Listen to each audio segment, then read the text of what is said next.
여러분, 요즘 밤에 화장실 때문에 자꾸 깨시지 않으십니까? 아침에 일어나면 눈꺼풀이나 발목이 괜히 붓는 느낌. 그냥 날 탓이라고 넘기고 계시죠? 그런데요, 그게 습관 하나 때문이라면 이야기는 완전히 달라집니다. 대부분의 어르신들이 몸에 좋다고 믿고 있는 아침 행동 하나가 콩팥을 조용히 망가뜨리고 있습니다. 문제는 콩팥은 아플 때 절대 소리를 내지 않는다는 겁니다. 제가 오늘 드릴 이야기는 약도, 수술도 아닙니다. 집에 이미 있는 것 하나로 콩팥의 시간을 되돌리는 방법입니다. 하지만 이걸 잘못 알고 시작하면 오히려 상황이 더 빨리 나빠질 수 있습니다. 지금부터 그 이유를 하나씩 설명드리겠습니다. 여러분, 오늘 아침에도 아무 생각 없이 눈 뜨자마자 물 한 컵을 벌컥벌컥 드시지는 않으셨습니까? 이 행동 대부분은 몸에 좋은 습관이라고 믿고 계십니다. 하지만 저는 진료실에서 이 습관 때문에 평생을 후회하게 된 분들을 너무 많이 봐왔습니다. 콩팥은 참 이상한 장기입니다. 70% 이상 망가질 때까지도 아프다는 신호를 거의 보내지 않습니다. 그래서 더 무섭습니다. 어느 날 갑자기 투석을 준비하셔야 합니다 라는 말을 병원에서 듣게 되기 때문입니다. 실제로 장기간 추적 연구를 보면 60세 이상 어르신 10명 중 7명이 매일 아침 본인도 모르게 콩팥을 혹사시키는 행동을 반복하고 있습니다. 그 결과는 소변 거품, 얼굴과 발목의 붓기, 밤마다 깨는 야간뇨로 먼저 나타납니다. 많은 분들이 나이 들면 다 그렇지 라며 넘기시죠. 하지만 그것은 노화가 아니라 콩팥 필터가 찢어지고 있다는 구조 신호입니다. 저는 병원에서 조금만 일찍 알았더라면 하며 투석실에 누워 후회하는 분들을 볼 때마다 의사로서 마음이 참 무겁습니다. 그래서 오늘은 병원에서 자세히 알려주지 않는 이야기를 조용히 그러나 분명하게 나누려 합니다. 비싼 보약 이야기도 아니고 무서운 수술 이야기도 아닙니다. 여러분, 부엌 찬장에 이미 들어있는 아주 평범한 것, 꿀 한 스푼에 대한 이야기입니다. 우습게 들리실 수도 있습니다. 하지만 이 단순한 선택이 의외로 많은 사람의 콩팥 운명을 갈라놓았습니다. 오늘 저는 5가지를 말씀드리려 합니다. 왜 꿀이 망가진 콩팥 필터에 작용하는지, 언제 먹어야 약이 되는지, 반대로 어떤 방식이 독이 되는지, 그리고 반드시 피해야 할 사람은 누구인지. 끝까지 들으시면 밤에 깨지 않는 아침이 결코 먼 이야기가 아니라는 걸 느끼시게 될 겁니다. 자, 이제 본격적으로 들어가 보겠습니다. 하지만 그 전에 아마 여러분 마음속에는 이미 한 가지 질문이 떠오르고 있을 겁니다. 선생님, 꿀은 결국 설탕 아닌가요? 바로 그 오해부터 지금부터 풀어드리겠습니다. 여러분, 방금 그 질문 아주 정상적인 의문입니다. 사실 저 역시 젊은 시절에는 환자분들께 단 음식은 무조건 피하라고 말하던 의사였습니다. 꿀이든 설탕이든 전부 혈당만 올리고 콩팥에 부담을 준다고 믿었으니까요. 병원에서 배우는 교과서도 그렇게 가르칩니다. 설탕, 꿀, 과당, 전부 단순당이라는 한 단어로 묶어버립니다. 하지만 임상 현장에서 직접 환자들을 지켜보며 저는 그 생각이 틀릴 수도 있다는 걸 조금씩 깨닫게 됐습니다. 정제된 하얀 설탕을 드신 분들의 콩팥은 마치 날카로운 모래로 문지른 것처럼 미세 혈관에 염증이 반복됐습니다. 혈액은 끈적해지고 필터는 쉽게 지쳐버렸습니다. 불꽃처럼 확 타올랐다가 금세 꺼져버리는 가짜 에너지였습니다. 반면 같은 단맛인데도 천연꿀을 소량, 올바른 방식으로 섭취한 분들은 전혀 다른 반응을 보였습니다. 기운이 천천히 차오르고 소변색이 맑아지고 붓기가 서서히 빠지기 시작했습니다. 이 차이는 단순한 기분 탓이 아니었습니다. 꿀은 단순한 설탕물이 아닙니다. 벌들이 수천 송이 꽃을 오가며 모은 농축된 생물학적 결과물입니다. 그 안에는 살아있는 효소, 비타민, 미네랄, 그리고 우리가 쉽게 무시하는 수많은 항산화 성분들이 들어있습니다. 이것은 단맛을 가장한 완전히 다른 물질입니다. 설탕이 콩팥을 몰아붙이는 채찍이라면 꿀은 지친 콩팥을 조용히 도와주는 연료에 가깝습니다. 그래서 어떤 분들은 설탕을 끊고도 여전히 지치지만 꿀을 올바르게 쓰기 시작하면서 몸이 달라졌다고 느끼는 것입니다. 물론 여기서 중요한 전제가 있습니다. 아무 꿀이나 아무 때나 아무렇게나 먹는다면 그 역시 설탕과 다를 바 없다는 사실입니다. 바로 이 지점에서 많은 분들이 효과를 보지 못하고 실망하게 됩니다. 그렇다면 도대체 꿀 속에 어떤 성분이 망가진 콩팥 필터에 작용하는 걸까요? 그리고 그 작용은 의학적으로 어떻게 설명할 수 있을까요? 지금부터 그 핵심 원리를 하나씩 차분히 풀어드리겠습니다. 콩팥 이야기를 할 때 가장 먼저 이해하셔야 할 개념이 하나 있습니다. 바로 콩팥 안에 있는 필터입니다. 의학적으로는 네프론, 사구체라고 부르지만 쉽게 말해 아주 고운 체라고 생각하시면 됩니다. 이 작은 필터가 양쪽 콩팥에 무려 100만 개나 들어있습니다. 이 필터의 역할은 단순합니다.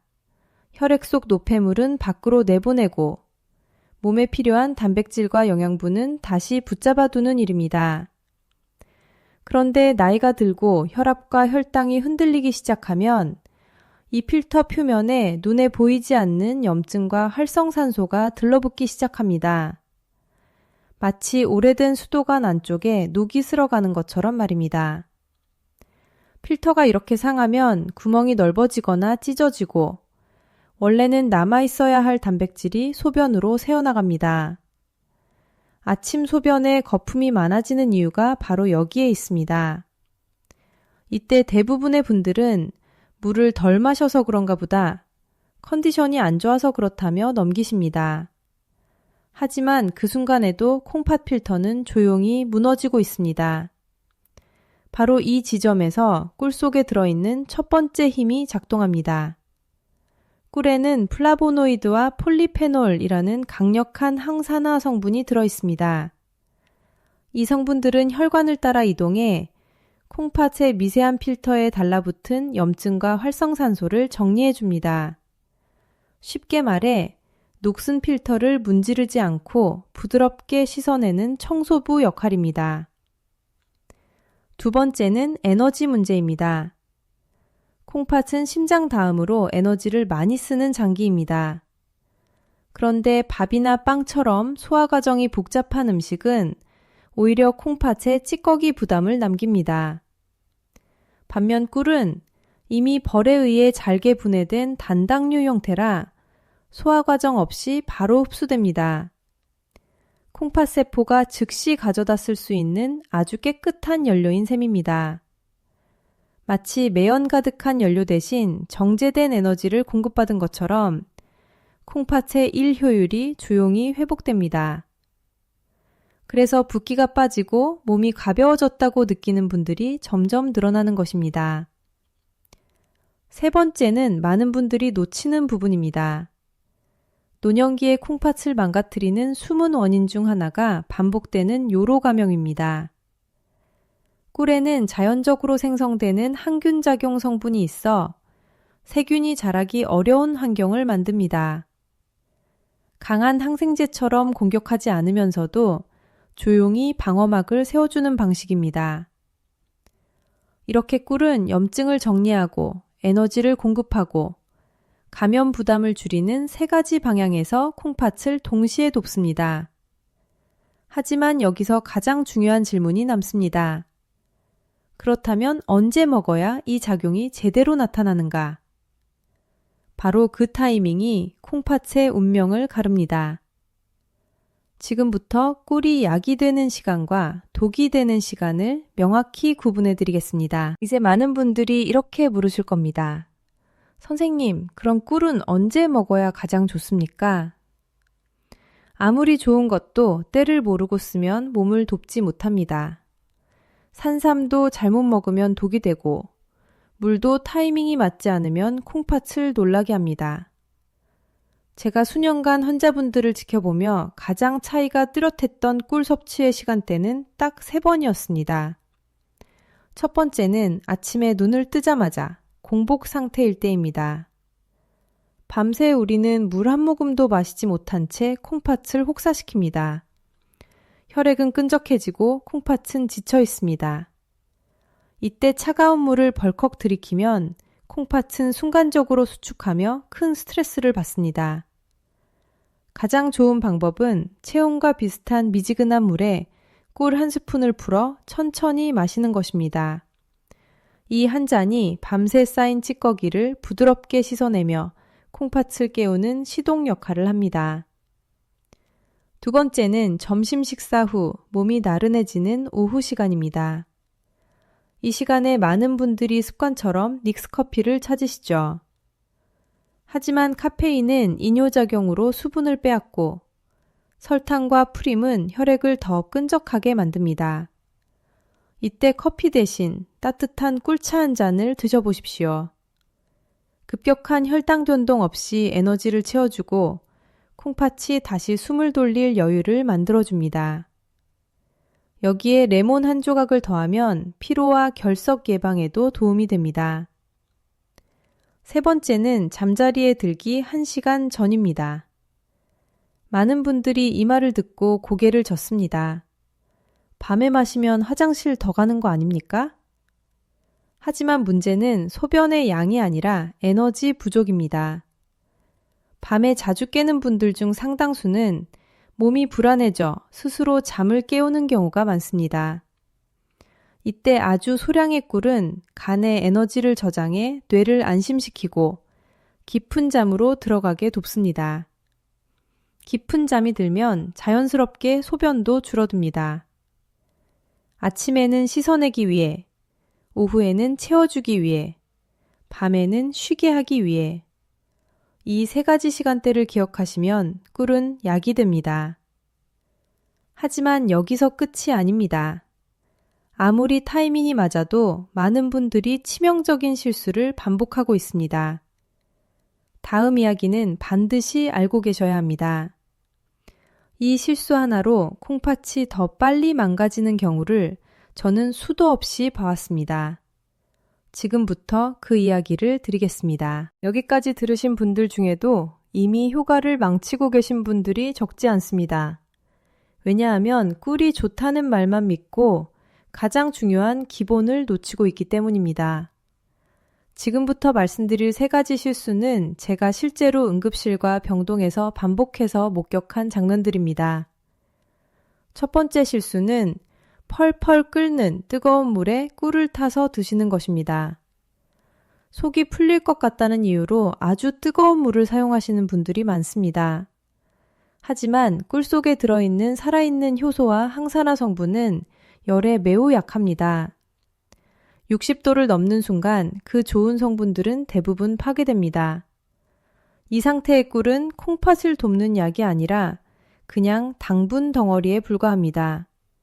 오히려 콩팥 필터를 더 끈적하게 만들 수 있습니다. 꿀은 반드시 손을 넣었을 때 따뜻하다 느껴지는 미지근한 온도에서 드셔야 합니다. 두 번째 실수는 욕심을 부려 너무 많이, 너무 진하게 먹는 것입니다. 몸에 좋다니까 라는 생각으로 밥숟가락으로 퍼드시거나 하루에도 여러 번 드시는 분들이 있습니다. 이렇게 되면 혈당이 급격히 오르고 콩팥은 그 당분을 처리하느라 평소보다 몇 배 더 일을 하게 됩니다. 결국 콩팥은 지치고 필터는 더 빨리 손상됩니다. 꿀은 하루 1~2스푼이면 충분합니다. 은은한 단맛, 그 정도가 콩팥이 가장 편안해하는 양입니다. 세 번째 실수는 가장 위험하지만 가장 흔한 실수입니다. 바로 가짜 꿀을 드시는 것입니다. 사양 벌꿀이나 설탕 시럽이 섞인 제품들은 단맛만 있을 뿐 콩팥을 돕는 성분은 거의 없습니다. 이런 꿀은 설탕을 먹는 것과 다르지 않고 오히려 혈액을 끈적하게 만들어 결석과 염증 위험을 키웁니다. 가격이 지나치게 싸거나 라벨이 불분명한 제품은 반드시 의심하셔야 합니다. 이 세 가지 실수만 피해도 꿀의 효과는 완전히 달라집니다. 이제 여러분은 언제 먹어야 하는지, 무엇을 피해야 하는지 기본을 갖추셨습니다. 하지만 아직 한 단계가 남아 있습니다. 꿀과 함께 먹으면 콩팥 회복 속도를 눈에 띄게 끌어올리는 짝꿍 음식들이 있습니다.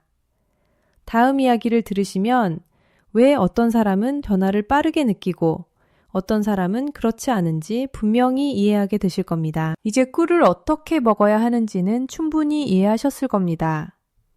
하지만 여기서 한 가지 차이가 사람마다 결과를 갈라놓습니다.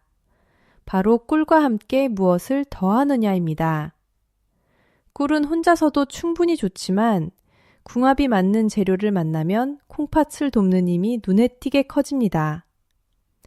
제가 임상에서 가장 자주 권해드리는 짝꿍은 딱 두 가지입니다. 첫 번째는 레몬이나 천연 식초입니다. 꿀물에 레몬 한 조각을 띄우거나 식초를 한두 방울 떨어뜨리는 것만으로도 효과가 달라집니다. 이 신맛의 핵심은 구연산입니다. 구연산은 소변 환경을 부드럽게 조절해 콩팥에 돌이 생기는 것을 막아주고 이미 작은 결석이 있는 경우에는 배출을 돕는 방향으로 작용합니다. 또 피로물질이 쌓이는 속도를 늦춰 오후 무기력함을 줄여줍니다. 두 번째 짝꿍은 계피입니다. 한의학에서는 콩팥이 차가워지면 기능이 급격히 떨어진다고 봅니다. 실제로 몸이 차가운 분들은 콩팥으로 가는 혈류가 줄어들어 노폐물 배출이 더딘 경우가 많습니다. 이때 꿀물에 계피가루를 아주 소량, 티스푼 끝으로만 더해보십시오. 몸에 서서히 온기가 돌고 아랫배와 허리가 편안해지는 느낌을 받으시는 분들이 많습니다. 특히 손발이 차고 밤에 자주 깨는 분들에게 이 조합은 의외로 큰 차이를 만듭니다. 물론 여기서도 과욕은 금물입니다. 레몬도, 계피도 아주 소량이면 충분합니다. 꿀의 역할은 자극이 아니라 균형입니다. 하지만 아무리 좋은 조합이라도 모든 사람에게 맞는 것은 아닙니다. 어떤 분들에게는 꿀 한 스푼이 약이 아니라 위험이 될 수도 있습니다. 다음 이야기는 조금 불편하지만 반드시 알고 계셔야 할 내용입니다. 지금부터 말씀드릴 세 가지 경우에 해당하신다면 절대 혼자 판단하지 마시고 이야기를 끝까지 들어주십시오. 여기부터는 반드시 냉정하게 들으셔야 합니다. 앞에서 말씀드린 모든 내용이 아무리 좋아 보여도 다음 세 가지에 해당하시는 분들은 꿀을 임의로 드시면 안 됩니다. 첫 번째는 말기 신부전 환자분들입니다. 특히 이미 투석을 받고 계시거나 병원에서 칼륨 섭취를 엄격히 제한하라는 말을 들으신 분들입니다. 꿀에는 소량이지만 칼륨이 들어있습니다. 건강한 분들에게는 혈압을 돕는 고마운 성분이지만 콩팥 기능이 10% 이하로 떨어진 경우에는 이 칼륨을 배출하지 못해 혈액 속에 쌓이게 됩니다. 그 결과는 부정맥, 심하면 돌연사일 수 있습니다. 이 경우에는 몸에 좋다 하는 말만 믿고 절대 시작하시면 안 됩니다. 두 번째는 혈당 조절이 전혀 되지 않는 중증 당뇨 환자분들입니다. 꿀이 설탕보다 낫다고는 해도 본질은 당분입니다. 혈당이 크게 출렁이는 상태에서 꿀을 드시면 콩팥 모세혈관은 더 빠르게 굳어버립니다. 이런 분들은 반드시 혈당이 안정된 이후 의사와 상의한 뒤에 아주 소량만 고려하셔야 합니다. 세 번째는 여러분 자신이 아니라 손주들을 위한 경고입니다. 돌이 지나지 않은 아기에게 꿀을 먹이는 것은 절대 해서는 안 되는 일입니다. 자연 상태의 꿀에는 아기에게 치명적인 균 포자가 섞여 있을 수 있습니다. 이 부분만큼은 옛 민간요법을 완전히 버리셔야 합니다. 이 세 가지에 해당하지 않는다면 꿀은 충분히 여러분 편이 될 수 있습니다. 그리고 그 가능성을 실제로 보여준 한 분의 이야기를 마지막으로 들려드리고 싶습니다. 부산에 사시는 69세 박정호님의 이야기입니다. 이분은 밤마다 4-5번씩 화장실을 가느라 잠을 거의 자지 못했고 발목은 늘 붓고 아침 소변에는 거품이 가득했습니다. 동네 병원에서는 투석 이야기가 오가기 시작한 상태였습니다. 저는 비싼 약 대신 오늘 말씀드린 그대로 생활 습관만 바꿔보자고 권했습니다. 아침에는 미지근한 꿀물, 오후에는 커피 대신 꿀차, 자기 전에는 소량의 꿀. 딱 한 달이었습니다. 일주일 후 소변 거품이 줄기 시작했고 2주 후에는 밤에 깨는 횟수가 절반으로 줄었습니다. 한 달 뒤 다시 만났을 때 그분의 얼굴은 완전히 달라져 있었습니다. 검사 수치도 더 이상 나빠지지 않고 안정적으로 유지되고 있었습니다. 이 이야기는 기적이 아닙니다. 아주 작은 선택이 콩팥이 버텨낼 시간을 벌어준 결과입니다. 여러분, 오늘 제가 전해드린 꿀 한 스푼은 단순한 민간요법이 아닙니다. 그동안 너무 늦게 알았던 몸의 신호를 이제라도 붙잡을 수 있는 하나의 기회입니다. 오늘 영상이 도움이 되셨다면 혼자만 알고 계시지 마시고 주변에 밤잠을 설치는 분, 콩팥 때문에 걱정하는 분과 꼭 나눠주십시오. 여러분의 공유 하나가 누군가의 미래를 병원이 아닌 일상으로 돌려놓을 수도 있습니다.